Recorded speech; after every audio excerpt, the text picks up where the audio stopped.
General relativity is a theory of gravitation that was developed by Albert Einstein between 1907 and 1915. According to general relativity, the observed gravitational effect between masses results from their warping of spacetime. By the beginning of the 20th century, Newton's law of universal gravitation had been accepted for more than 200 years as a valid description of the gravitational force between masses. In Newton's model, gravity is the result of an attractive force between massive objects. Although even Newton was troubled by the unknown nature of that force, the basic framework was extremely successful at describing motion. Experiments and observations show that Einstein's description of gravitation accounts for several effects that are unexplained by Newton's law, such as minute anomalies in the orbits of Mercury and other planets. General relativity also predicts novel effects of gravity, such as gravitational waves, gravitational lensing and an effect of gravity on time known as gravitational time dilation. Many of these predictions have been confirmed by experiment, while others are the subject of ongoing research. For example, although there is indirect evidence for gravitational waves, direct evidence of their existence is still being sought by several teams of scientists in experiments such as the LIGO and GEO 600 projects. General relativity has developed into an essential tool in modern astrophysics. It provides the foundation for the current understanding of black holes, regions of space where the gravitational effect is so strong that even light cannot escape. Their strong gravity is thought to be responsible for the intense radiation emitted by certain types of astronomical objects. General relativity is also part of the framework of the standard Big Bang model of cosmology. Although general relativity is not the only relativistic theory of gravity, it is the simplest such theory that is consistent with the experimental data. Nevertheless, a number of open questions remain, the most fundamental of which is how general relativity can be reconciled with the laws of quantum physics to produce a complete and self-consistent theory of quantum gravity. From special to general relativity. In September 1905, Albert Einstein published his theory of special relativity, which reconciles Newton's laws of motion with electrodynamics. Special relativity introduced a new framework for all of physics by proposing new concepts of space and time. Some then accepted physical theories were inconsistent with that framework. A key example was Newton's theory of gravity, which describes the mutual attraction experienced by bodies due to their mass. Several physicists, including Einstein, searched for a theory that would reconcile Newton's law of gravity and special relativity. Only Einstein's theory proved to be consistent with experiments and observations. To understand the theory's basic ideas, it is instructive to follow Einstein's thinking between 1907 and 1915, from his simple thought experiment involving an observer in free fall to his fully geometric theory of gravity. Equivalence principle equals. A person in a free-falling elevator experiences weightlessness and objects either float motionless or drift at constant speed. Since everything in the elevator is falling together, no gravitational effect can be observed. In this way, the experiences of an observer in free fall are indistinguishable from those of an observer in deep space, far from any significant source of gravity.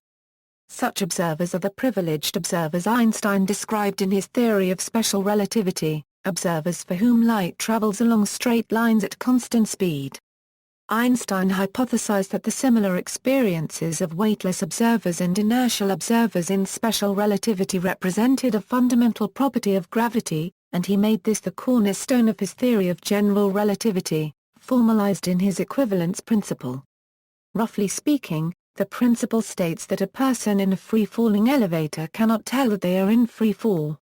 Every experiment in such a free-falling environment has the same results as it would for an observer at rest or moving uniformly in deep space, far from all sources of gravity. Gravity and acceleration equals. Most effects of gravity vanish in free fall, but effects that seem the same as those of gravity can be produced by an accelerated frame of reference. An observer in a closed room cannot tell which of the following is true: objects are falling to the floor because the room is resting on the surface of the Earth and the objects are being pulled down by gravity. Objects are falling to the floor because the room is aboard a rocket in space, which is accelerating at 9.81 meters per second to and is far from any source of gravity. The objects are being pulled towards the floor by the same inertial force that presses the driver of an accelerating car into the back of his seat. Conversely, any effect observed in an accelerated reference frame should also be observed in a gravitational field of corresponding strength. This principle allowed Einstein to predict several novel effects of gravity in 1907, as explained in the next section. An observer in an accelerated reference frame must introduce what physicists call fictitious forces to account for the acceleration experienced by himself and objects around him. One example, the force pressing the driver of an accelerating car into his or her seat, has already been mentioned. Another is the force you can feel pulling your arms up and out if you attempt to spin around like a top. Einstein's master insight was that the constant, familiar pull of the Earth's gravitational field is fundamentally the same as these fictitious forces. The apparent magnitude of the fictitious forces always appears to be proportional to the mass of any object on which they act. For instance, the driver's seat exerts just enough force to accelerate the driver at the same rate as the car. By analogy, Einstein proposed that an object in a gravitational field should feel a gravitational force proportional to its mass, as embodied in Newton's law of gravitation. Physical consequences. In 1907, Einstein was still 8 years away from completing the general theory of relativity. Nonetheless, he was able to make a number of novel, testable predictions that were based on his starting point for developing his new theory, the equivalence principle. The first new effect is the gravitational frequency shift of light. Consider two observers aboard an accelerating rocket ship. Aboard such a ship, there is a natural concept of up and down. The direction in which the ship accelerates is up, and unattached objects accelerate in the opposite direction, falling downward. Assume that one of the observers is higher up than the other. When the lower observer sends a light signal to the higher observer, the acceleration causes the light to be red-shifted, as may be calculated from special relativity. The second observer will measure a lower frequency for the light than the first. Conversely, light sent from the higher observer to the lower is blue-shifted, that is, shifted towards higher frequencies. Einstein argued that such frequency shifts must also be observed in a gravitational field.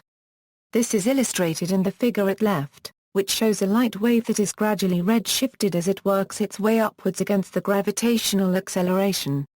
This effect has been confirmed experimentally, as described below. This gravitational frequency shift corresponds to a gravitational time dilation, since the higher observer measures the same light wave to have a lower frequency than the lower observer. Time must be passing faster for the higher observer. Thus, time runs more slowly for observers who are lower in a gravitational field. It is important to stress that, for each observer, there are no observable changes of the flow of time for events or processes that are at rest in his or her reference frame. 5-minute exes timed by each observer's clock have the same consistency. As 1 year passes on each clock, each observer ages by that amount. Each clock, in short, is in perfect agreement with all processes happening in its immediate vicinity. It is only when the clocks are compared between separate observers that one can notice that time runs more slowly for the lower observer than for the higher. This effect is minute, but it too has been confirmed experimentally in multiple experiments, as described below. In a similar way, Einstein predicted the gravitational deflection of light. In a gravitational field, light is deflected downward. Quantitatively, his results were off by a factor of 2. The correct derivation requires a more complete formulation of the theory of general relativity, not just the equivalence principle. Tidal effects. The equivalence between gravitational and inertial effects does not constitute a complete theory of gravity. When it comes to explaining gravity near our own location on the Earth's surface, noting that our reference frame is not in free fall, so that fictitious forces are to be expected, provides a suitable explanation. But a freely falling reference frame on one side of the Earth cannot explain why the people on the opposite side of the Earth experience a gravitational pull in the opposite direction. A more basic manifestation of the same effect involves two bodies that are falling side by side towards the Earth. In a reference frame that is in free fall alongside these bodies, they appear to hover weightlessly but not exactly so. These bodies are not falling in precisely the same direction, but towards a single point in space, namely, the Earth's center of gravity. Consequently, there is a component of each body's motion towards the other. In a small environment such as a freely falling lift, this relative acceleration is minuscule, while for skydivers on opposite sides of the Earth, the effect is large. Such differences in force are also responsible for the tides in the Earth's oceans, so the term tidal effect is used for this phenomenon. The equivalence between inertia and gravity cannot explain tidal effects it cannot explain variations in the gravitational field. For that, a theory is needed which describes the way that matter affects the inertial environment around it. From acceleration to geometry in exploring the equivalence of gravity and acceleration as well as the role of tidal forces, Einstein discovered several analogies with the geometry of surfaces. An example is the transition from an inertial reference frame to a rotating reference frame. This is analogous to the transition from a Cartesian coordinate system to a curved coordinate system. A deeper analogy relates tidal forces with a property of surfaces called curvature. For gravitational fields, the absence or presence of tidal forces determines whether or not the influence of gravity can be eliminated by choosing a freely falling reference frame. Similarly, the absence or presence of curvature determines whether or not a surface is equivalent to a plane. In the summer of 1912, inspired by these analogies, Einstein searched for a geometric formulation of gravity. The elementary objects of geometry are points, lines, triangles are traditionally defined in three-dimensional space or on two-dimensional surfaces. In 1907, Hermann Minkowski, Einstein's former mathematics professor at the Swiss Federal Polytechnic, introduced a geometric formulation of Einstein's special theory of relativity where the geometry included not only space but also time. The basic entity of this new geometry is four-dimensional spacetime. The orbits of moving bodies are curves in spacetime. The orbits of bodies moving at constant speed without changing direction correspond to straight lines. For surfaces, the generalization from the geometry of a plane a flat surface to that of a general curved surface had been described in the early 19th century by Carl Friedrich Gauss. This description had in turn been generalized to higher dimensional spaces in a mathematical formalism introduced by Bernhard Riemann in the 1850s. With the help of Riemannian geometry, Einstein formulated a geometric description of gravity in which Minkowski's spacetime is replaced by distorted, curved spacetime, just as curved surfaces are a generalization of ordinary plane surfaces. Embedding diagrams are used to illustrate curved spacetime in educational contexts. After he had realized the validity of this geometric analogy, it took Einstein a further 3 years to find the missing cornerstone of his theory, the equations describing how matter influences spacetime's curvature.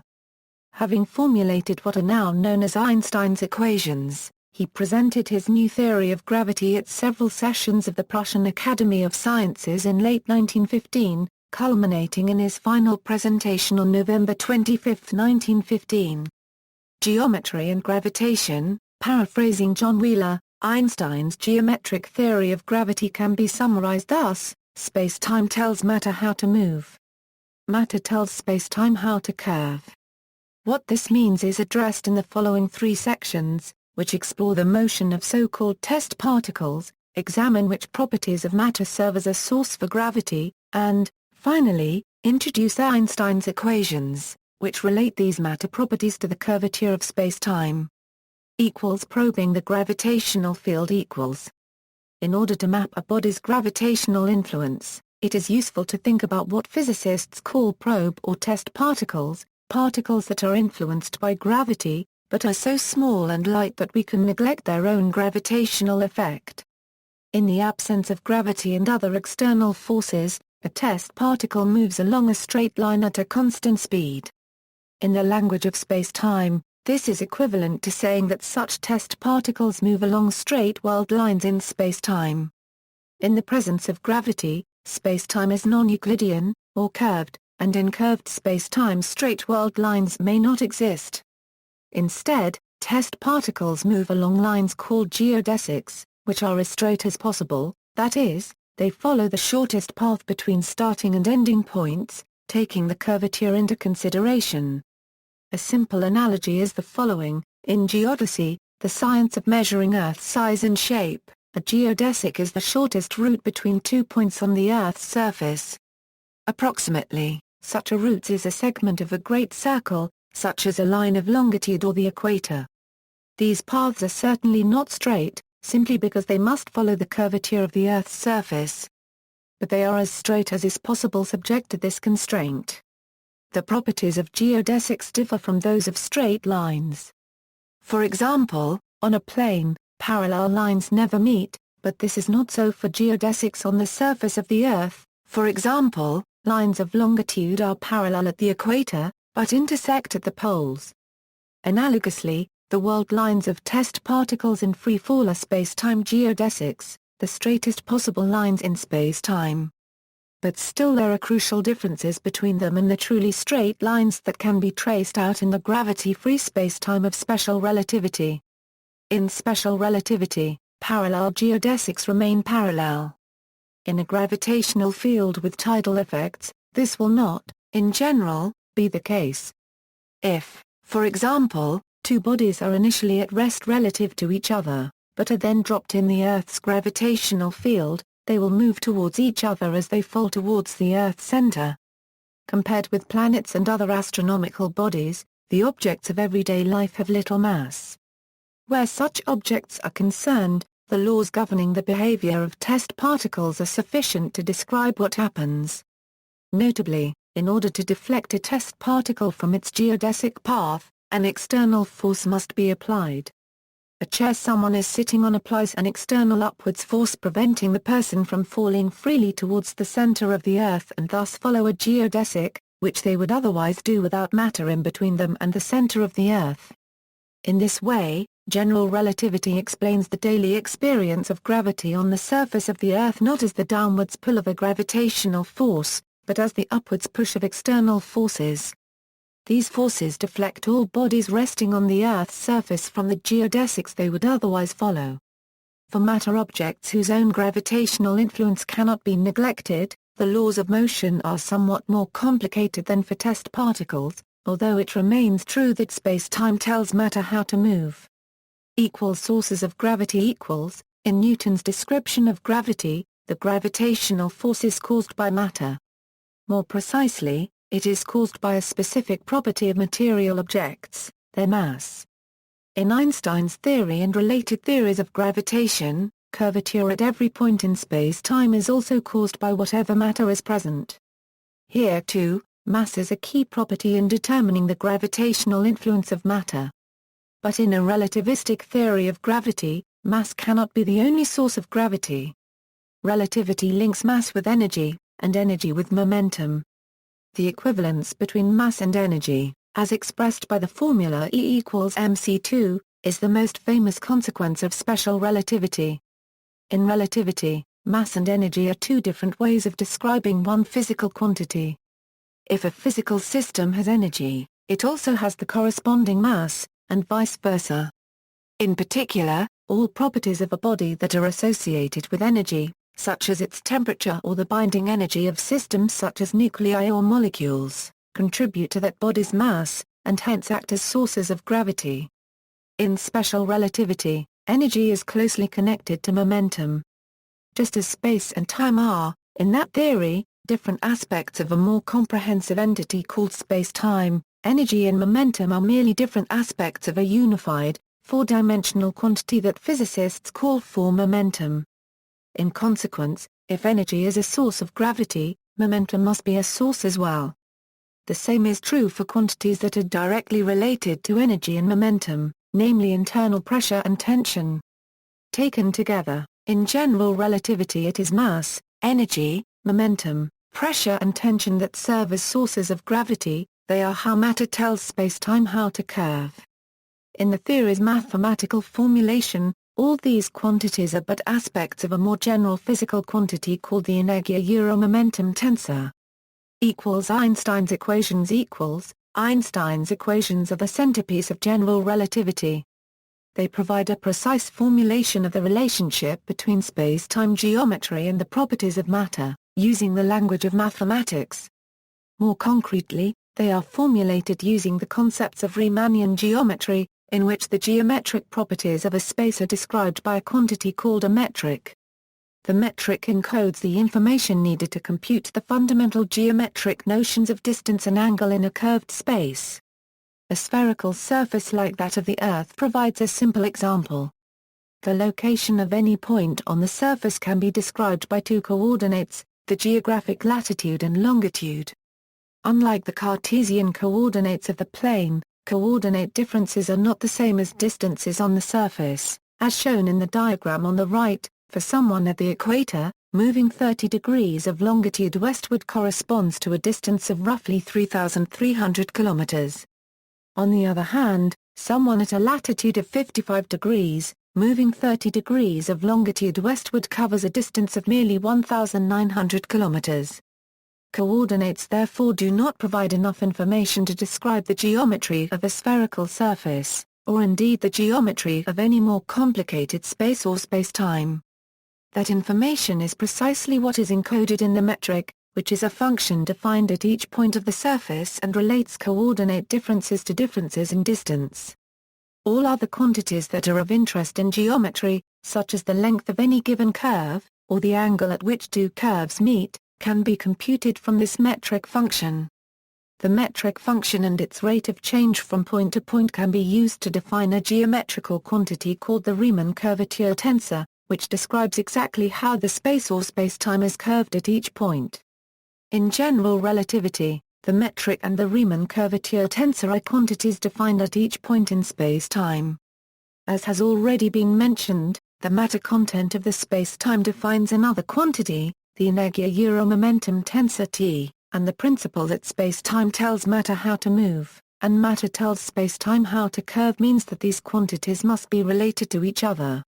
Einstein formulated this relation by using the Riemann curvature tensor and the metric to define another geometrical quantity G, now called the Einstein tensor, which describes some aspects of the way spacetime is curved.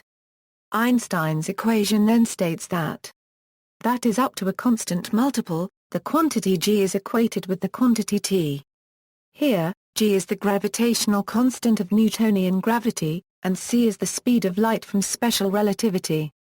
This equation is often referred to in the plural as Einstein's equations, since the quantities G and T are each determined by several functions of the coordinates of spacetime, and the equations equate each of these component functions.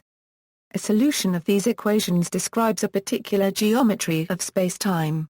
For example, the Schwarzschild solution describes the geometry around a spherical, non-rotating mass such as a star or a black hole, whereas the Kerr solution describes a rotating black hole. Still other solutions can describe a gravitational wave or, in the case of the Friedmann-Lemma-registered trademark Trier-Robertson-Walker solution, an expanding universe. The simplest solution is the uncurved Minkowski spacetime, the spacetime described by special relativity. Experiments: no scientific theory is apodictically true. Each is a model that must be checked by experiment. Newton's law of gravity was accepted because it accounted for the motion of planets and moons in the solar system with considerable accuracy. As the precision of experimental measurements gradually improved, some discrepancies with Newton's predictions were observed, and these were accounted for in the general theory of relativity. Similarly, the predictions of general relativity must also be checked with experiment, and Einstein himself devised three tests now known as the classical tests of the theory. Newtonian gravity predicts that the orbit which a single planet traces around a perfectly spherical star should be an ellipse. Einstein's theory predicts a more complicated curve. The planet behaves as if it were traveling around an ellipse, but at the same time, the ellipse as a whole is rotating slowly around the star. In the diagram on the right, the ellipse predicted by Newtonian gravity is shown in red, and part of the orbit predicted by Einstein in blue. For a planet orbiting the Sun, this deviation from Newton's orbits is known as the anomalous perihelion shift. The first measurement of this effect, for the planet Mercury, dates back to 1859. The most accurate results for Mercury and for other planets to date are based on measurements which were undertaken between 1966 and 1990, using radio telescopes. General relativity predicts the correct anomalous perihelion shift for all planets where this can be measured accurately. According to general relativity, light does not travel along straight lines when it propagates in a gravitational field. Instead, it is deflected in the presence of massive bodies. In particular, starlight is deflected as it passes near the Sun, leading to apparent shifts of up 1.75 arcseconds in the star's positions in the sky. In the framework of Newtonian gravity, a heuristic argument can be made that leads to light deflection by half that amount. The different predictions can be tested by observing stars that are close to the Sun during a solar eclipse. In this way, a British expedition to West Africa in 1919, directed by Arthur Eddington, confirmed that Einstein's prediction was correct, and the Newtonian predictions wrong, via observation of the May 1919 eclipse. Eddington's results were not very accurate. Subsequent observations of the deflection of the light of distant quasars by the Sun, which utilize highly accurate techniques of radio astronomy, have confirmed Eddington's results with significantly better precision. Gravitational redshift was first measured in a laboratory setting in 1959 by Pound and Riebke. It is also seen in astrophysical measurements, notably for light escaping the white dwarf Sirius B. The related gravitational time dilation effect has been measured by transporting atomic clocks to altitudes of between tens and tens of thousands of kilometers. Of these tests, only the perihelion advance of Mercury was known prior to Einstein's final publication of general relativity in 1916. The subsequent experimental confirmation of his other predictions, especially the first measurements of the deflection of light by the Sun in 1919, catapulted Einstein to international stardom. These three experiments justified adopting general relativity over Newton's theory and, incidentally, over a number of alternatives to general relativity that had been proposed. Further tests of general relativity include precision measurements of the Shapiro effect or gravitational time delay for light, most recently in 2002 by the Cassini space probe. One set of tests focuses on effects predicted by general relativity for the behavior of gyroscopes traveling through space. One of these effects, geodetic precession, has been tested with the Lunar Laser Ranging Experiment.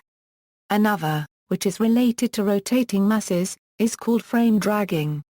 The geodetic and frame dragging effects were both tested by the Gravity Probe B satellite experiment launched in 2004, with results confirming relativity to within 0.5% and 15%, respectively, as of December 2008.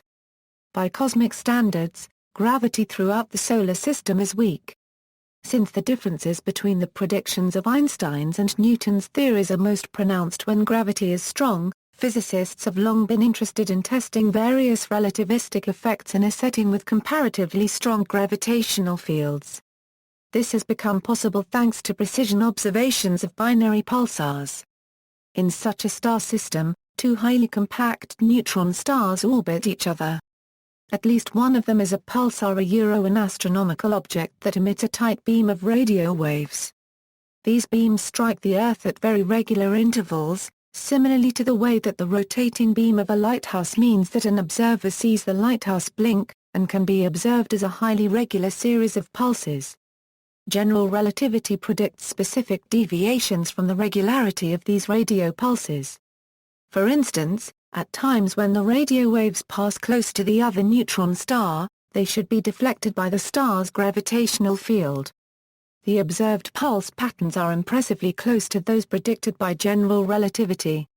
One particular set of observations is related to eminently useful practical applications, namely to satellite navigation systems such as the Global Positioning System that are used both for precise positioning and timekeeping.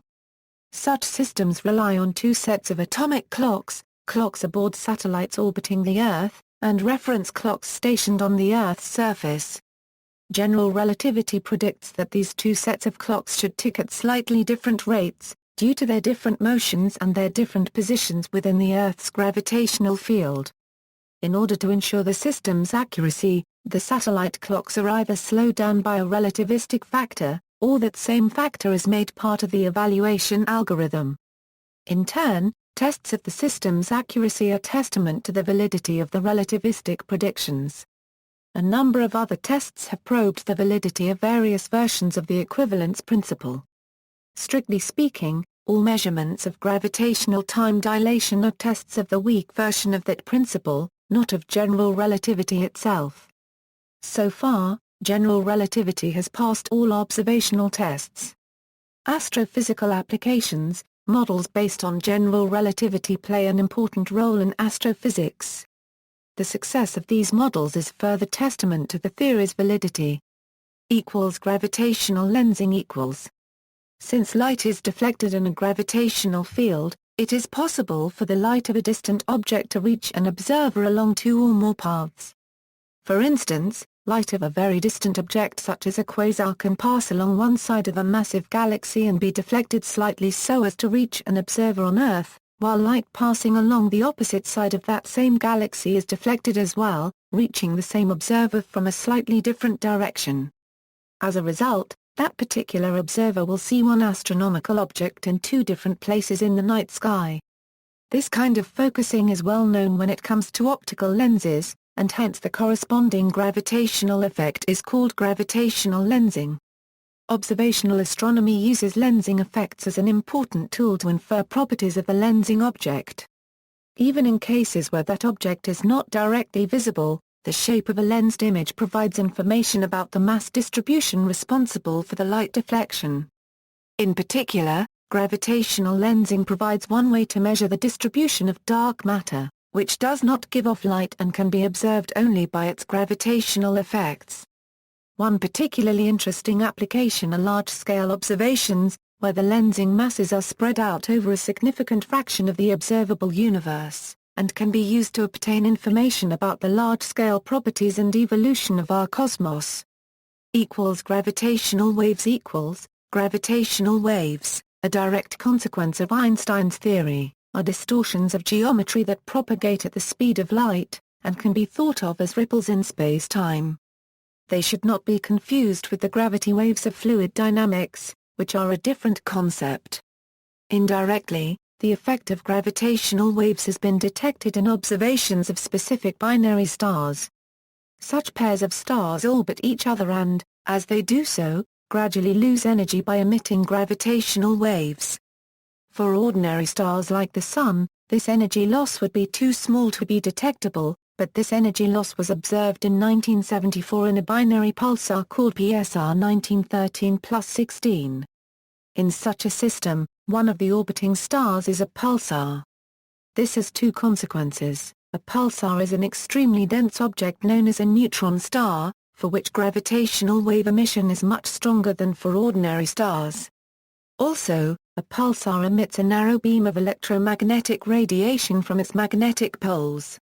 As the pulsar rotates, its beam sweeps over the Earth, where it is seen as a regular series of radio pulses, just as a ship at sea observes regular flashes of light from the rotating light in a lighthouse. This regular pattern of radio pulses functions as a highly accurate clock. It can be used to time the double star's orbital period, and it reacts sensitively to distortions of spacetime in its immediate neighborhood. The discoverers of PSR 1913+16, Russell Hulse and Joseph Taylor, were awarded the Nobel Prize in Physics in 1993. Since then, several other binary pulsars have been found. The most useful are those in which both stars are pulsars, since they provide the most accurate tests of general relativity. Currently, one major goal of research in relativity is the direct detection of gravitational waves. To this end, a number of land-based gravitational wave detectors are in operation, and a mission to launch a space-based detector, LISA, is currently under development, with a precursor mission due for launch in 2015.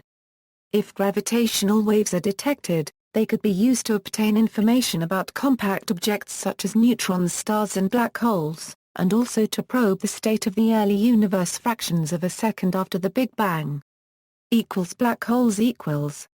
When mass is concentrated into a sufficiently compact region of space, general relativity predicts the formation of a black hole a region of space with a gravitational effect so strong that not even light can escape. Certain types of black holes are thought to be the final state in the evolution of massive stars. On the other hand, supermassive black holes with the mass of millions or billions of suns are assumed to reside in the cores of most galaxies, and they play a key role in current models of how galaxies have formed over the past billions of years. Matter falling onto a compact object is one of the most efficient mechanisms for releasing energy in the form of radiation, and matter falling onto black holes is thought to be responsible for some of the brightest astronomical phenomena imaginable. Notable examples of great interest to astronomers are quasars and other types of active galactic nuclei. Under the right conditions, falling matter accumulating around a black hole can lead to the formation of jets, in which focused beams of matter are flung away into space at speeds near that of light. There are several properties that make black holes most promising sources of gravitational waves. One reason is that black holes are the most compact objects that can orbit each other as part of a binary system. As a result, the gravitational waves emitted by such a system are especially strong. Another reason follows from what are called black hole uniqueness theorems. Over time, black holes retain only a minimal set of distinguishing features. For instance, in the long term, the collapse of a hypothetical matter cube will not result in a cube-shaped black hole. Instead, the resulting black hole will be indistinguishable from a black hole formed by the collapse of a spherical mass, but with one important difference: in its transition to a spherical shape, the black hole formed by the collapse of a cube will emit gravitational waves. Cosmology . One of the most important aspects of general relativity is that it can be applied to the universe as a whole. A key point is that, on large scales, our universe appears to be constructed along very simple lines. All current observations suggest that, on average, the structure of the cosmos should be approximately the same, regardless of an observer's location or direction of observation. The universe is approximately homogeneous and isotropic. Such comparatively simple universes can be described by simple solutions of Einstein's equations. The current cosmological models of the universe are obtained by combining these simple solutions to general relativity with theories describing the properties of the universe's matter content, namely thermodynamics, nuclear and particle physics. According to these models, our present universe emerged from an extremely dense high-temperature state the Big Bang roughly 14 billion years ago and has been expanding ever since. Einstein's equations can be generalized by adding a term called the cosmological constant. When this term is present, empty space itself acts as a source of attractive gravity. Einstein originally introduced this term in his pioneering 1917 paper on cosmology, with a very specific motivation. Contemporary cosmological thought held the universe to be static, and the additional term was required for constructing static model universes within the framework of general relativity. When it became apparent that the universe is not static, but expanding, Einstein was quick to discard this additional term.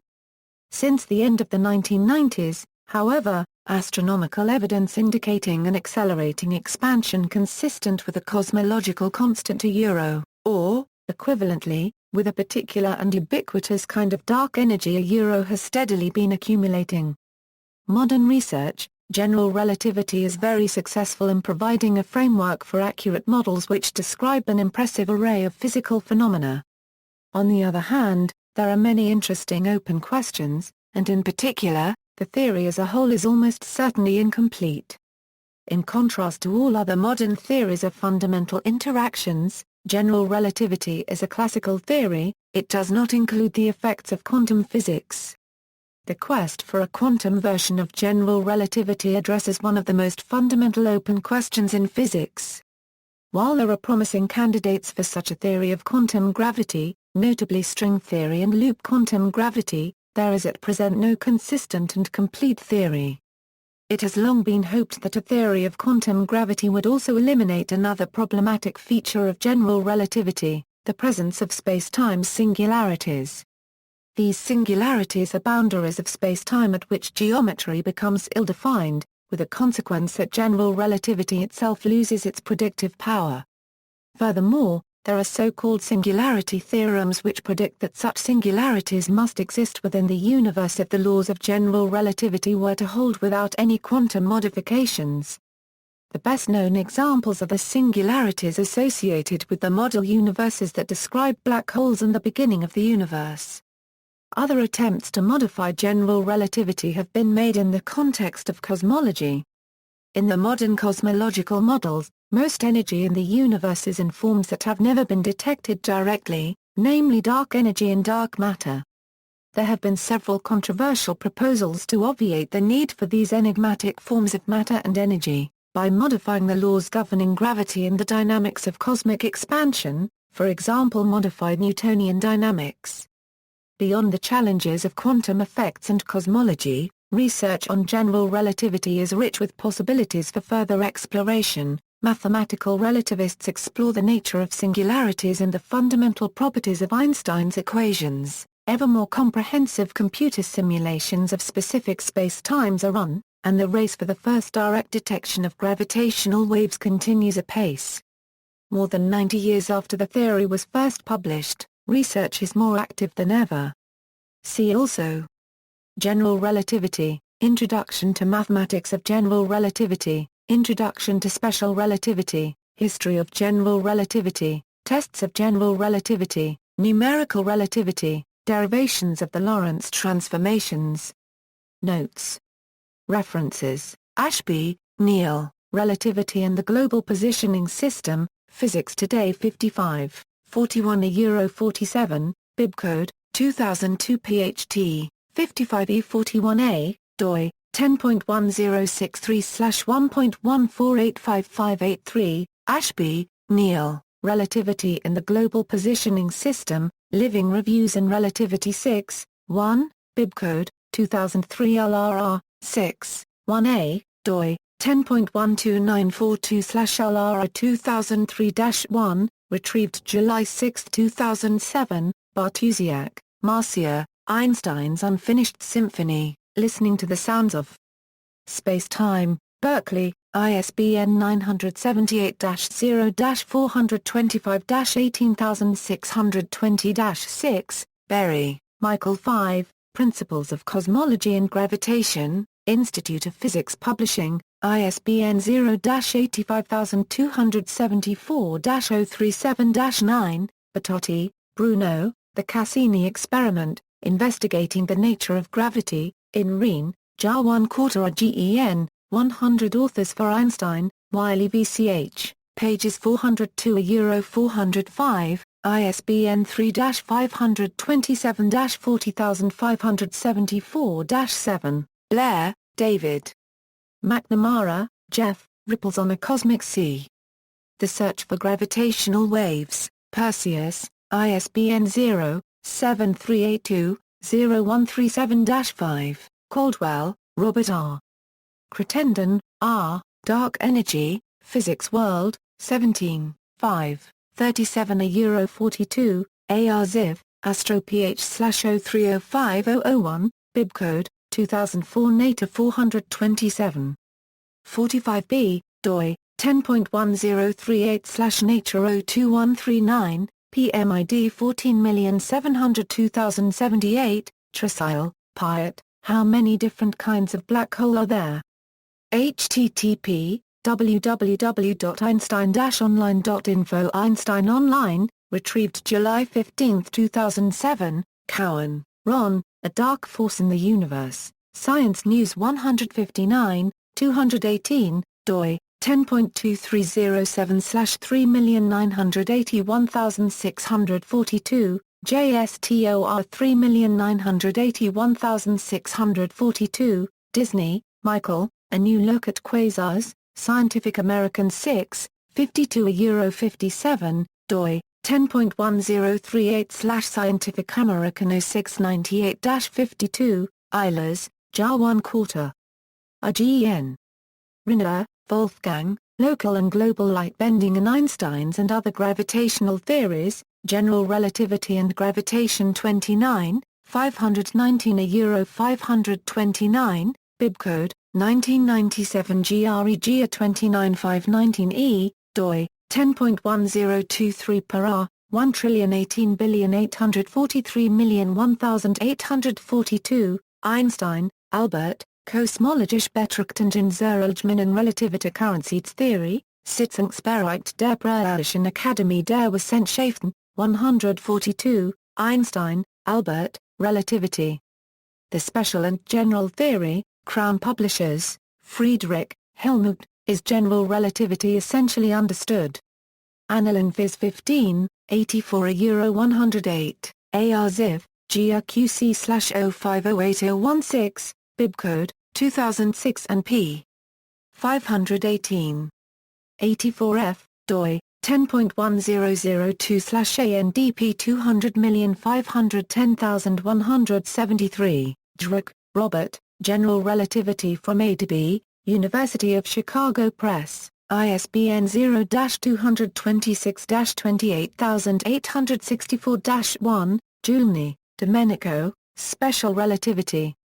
A First Encounter, Oxford University Press, ISBN 0-19-856746-4, Nadin, Nikolai Y., Digitizing the Universe, Nature 435, 572 euro 573, bibcode 2005 Nature 435 572 G, doi 10.1038/435572 PMID 15931201, Green, Brian, The Elegant Universe, Superstrings, Hidden Dimensions, and the Quest for the Ultimate Theory.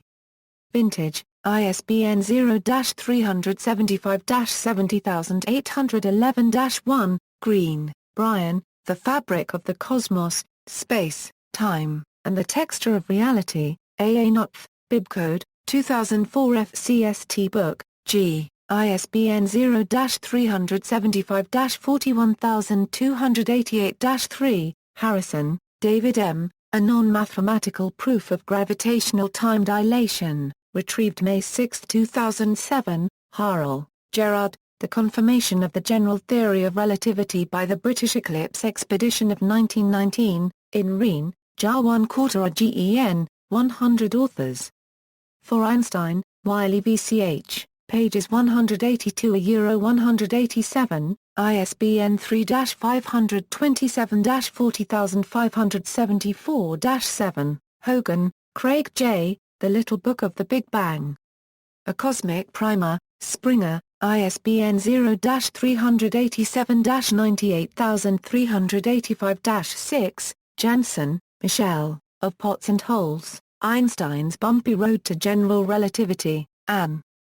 Phys 14, 58 euro 85, bibcode 2005 and p. 517s58j, doi 10.1002/ANDP 200,410,130, Kenfick, Daniel, Astronomers Test General Relativity, Light Bending and the Solar Redshift, in Riemann, JAR 1/4 GEN, 100 authors. For Einstein, Wiley VCH, pages 178 euro 181, ISBN 3-527-40574-7, Kenfick, Daniel, Not Only Because of Theory, Dyson, Eddington and the Competing Myths of the 1919 Eclipse Expedition, Proceedings of the 7th Conference on the History of General Relativity, Tenerife, 2005-0709, pages 685, ARZIV, 0709.0685, bibcode, 2007 ARZIV 709.0685K, Kramer, Michael, Millisecond Pulsars as Tools of Fundamental Physics, in Karlsson-Boym, S.G.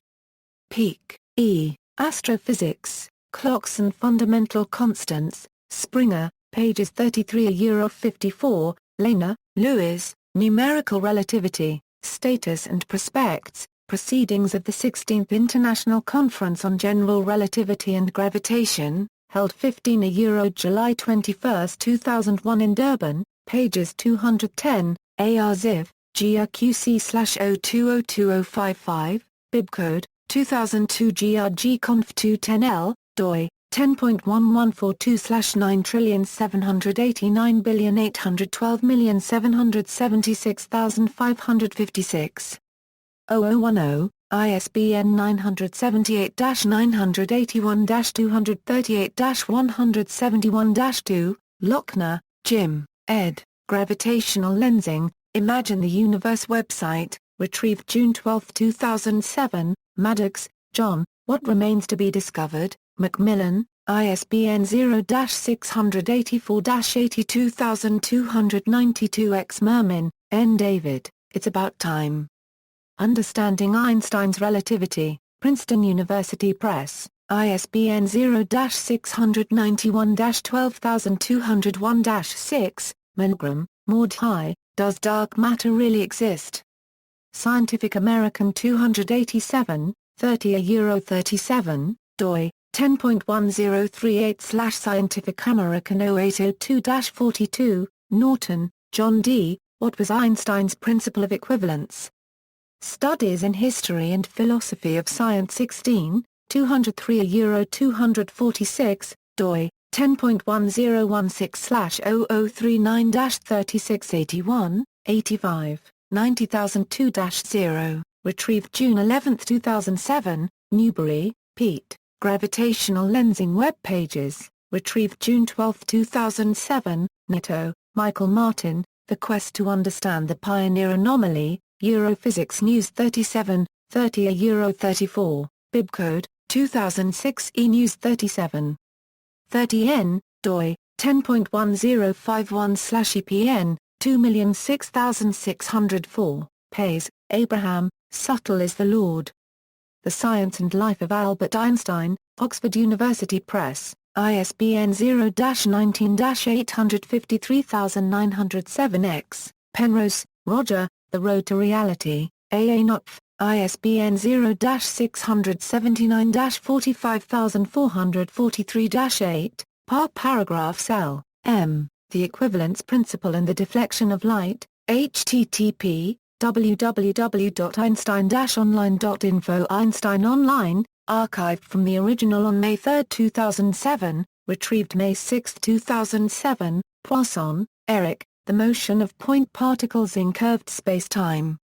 Living Reverend Relativity 7, doi, 10.12942/LRI 2004-6, retrieved June 13, 2007, Riemann, Jar 1/4 GEN, ed., Albert Einstein Chief Engineer of the Universe, Einstein's Life and Work in Context, Berlin, Wiley VCH, ISBN 3-527-40571-2, Robson, Ian, Active Galactic Nuclei, John Wiley, ISBN 0-471-95853-0, Schutz, Bernard F., Gravity from the Ground Up, Cambridge University Press. ISBN 0-521-45506-5, Smolin, Lee, Three Roads to Quantum Gravity, Basic, ISBN 0-465-07835-4, von Silchner, Johann Georg, Weber die Blenkung Leitstrahls von seiner Geradlinigen Bewegung, durch die Traktion eines Weltke Paragraphe PERS, and welche Mernar Vorbejet, Berliner Astronomisches Jahrbuch, 161 €172. Spark, Linda S. Gallagher, John S., Galaxies in the Universe An Introduction, Cambridge University Press, ISBN 0-521-85593-4, Springel, Volker. White, Simon D. M. Jenkins, Adrian. Frenk, Carlos S. Yoshida, N.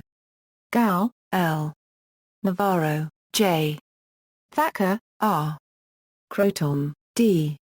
A.L., Simulations of the Formation, Evolution and Clustering of Galaxies and Quasars, Nature 435, 629 €636, A.R. Ziv, AstroPH/05040997, Bibcode, 2005 Nature 435 629 S, doi, 10.1038/Nature 03597, PMID 15931216, Stackel, John, The Rigidly Rotating Disk as the Missing Link in the History of General Relativity, in Howard, D.